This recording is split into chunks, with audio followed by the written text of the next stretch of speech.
बिस्मिल्लाहिर्रहमानिर्रहीम।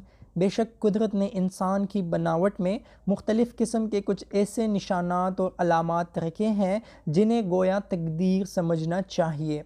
जिस्म का हर हित्तो हाल और छोटाई बड़ाई, लंबाई और हरकत व सकनात कुदरत का आईना है, जिसमें हमें अपनी तकदीर की सूरत नज़र आती है, जिससे हम अपनी किस्मत का हाल जान सकते हैं। तो आइए आज देखते हैं कि अगर आपका जिस्म नरम है तो इसका क्या मतलब है, और अगर आपका जिस्म सख्त है तो इसका क्या मतलब है, और इसी तरह अगर आपका जिस्म ना नरम है और ना सख्त है तो इसका क्या मतलब है।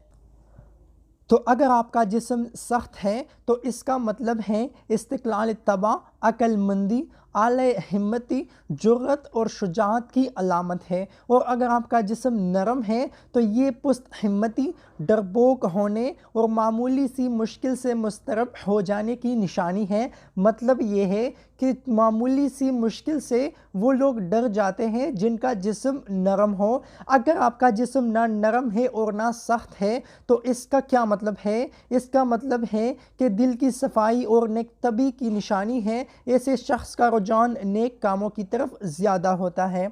तो गाइज़ आज के लिए बस इतना ही। मिलते हैं नई वीडियो के साथ। प्लीज़ वीडियो को लाइक कीजिए और चैनल को सब्सक्राइब कीजिए। अल्लाह हाफ़िज़।